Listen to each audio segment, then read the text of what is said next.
If you're a single parent of a teen boy who is slipping away mentally and emotionally, with screens swallowing him and social media making it worse, here's why what looks like laziness or apathy right now can quietly turn into something far worse later. A comfort-craving, approval-seeking, people-pleasing adult man who never actually grows up.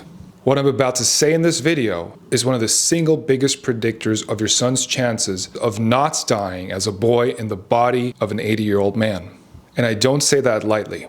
This is the key skill he must learn. The key to your son holding down a relationship with a woman in his adult life, and in many cases, to even get into a healthy, satisfying relationship with a woman in the first place. Because what you're seeing right now is not just a phase. It's the early formation of a pattern. And I'm telling you this straight, because I lived it.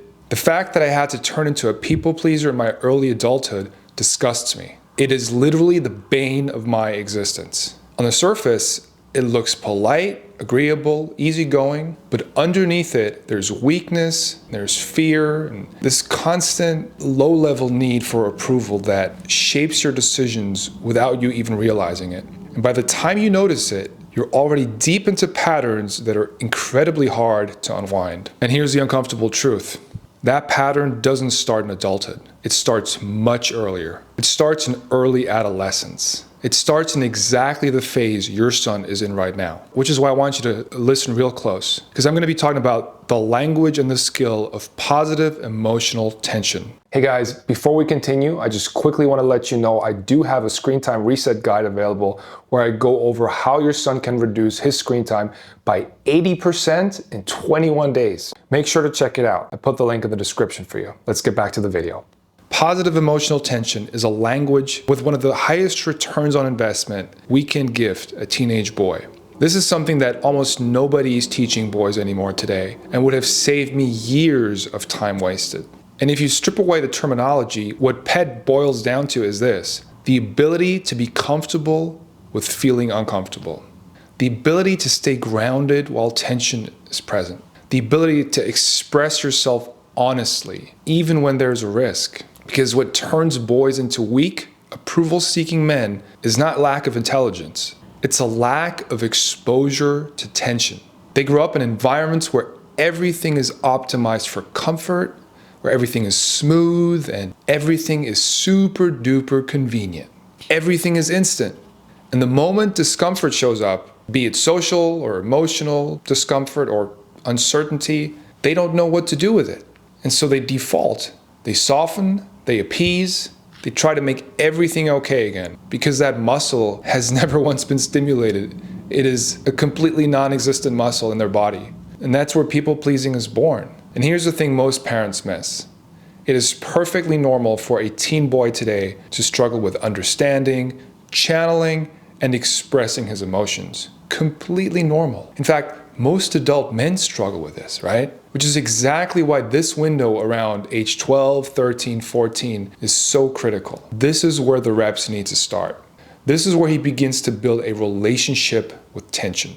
Not avoid it, suppress it, or distract himself from it with a screen, but actually feel it and stay there.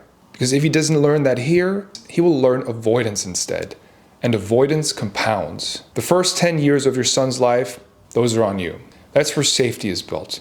That's where attachment is formed. But after that, something needs to change. Because what he needs now is not just safety. He needs initiation. And this is the part that's missing in modern society. We don't have real rites of passage anymore. There's no clear moment where a boy is taken out of the nursery, out of the world where everything revolves around keeping him comfortable, and introduced into something harder, something demanding, something that says, you can handle more than this. Thousands of years ago, this looked very different. Boys were taken away from the environment of constant protection. They were exposed to challenge, to risk, to uncertainty, to the edge of their capacity. And through that, they changed. They became men. Nobody told them they were men. They simply experienced something that required them to become a man. Today, that doesn't exist. What happens instead? Boys stay in comfort. They stay in emotional safety.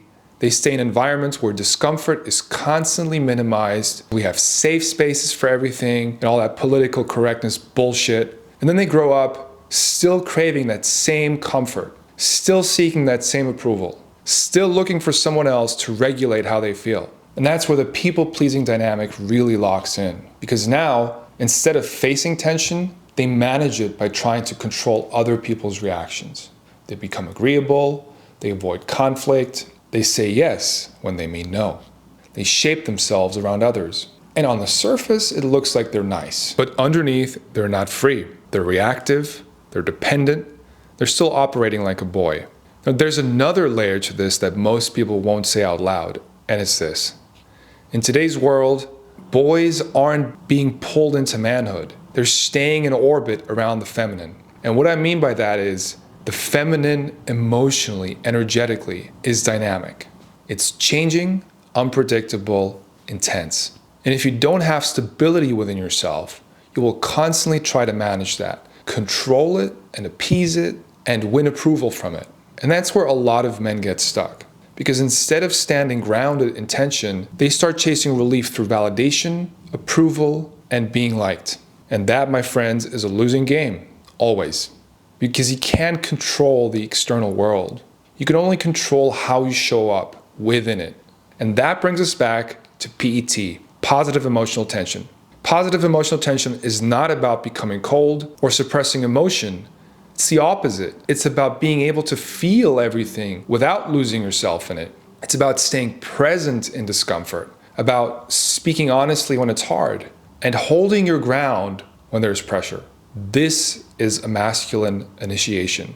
Not in the old tribal sense, where we, stick hands in a pile of ants, but in a modern practical sense. Because in a world optimized for comfort, the ability to tolerate discomfort is a superpower. And the earlier your son starts building that, the better. This is why I say that this is one of the highest ROI skills you can introduce early, because it affects everything.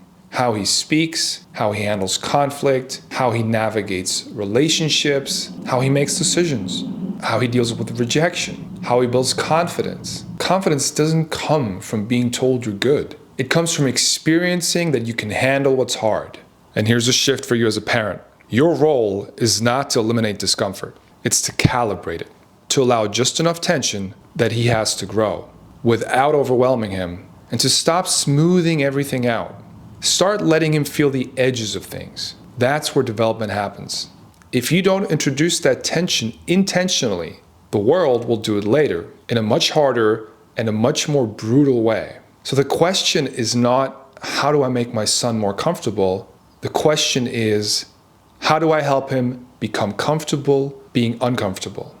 That is the difference between a boy stuck in a man's body and a man who can actually stand on his own 2 feet.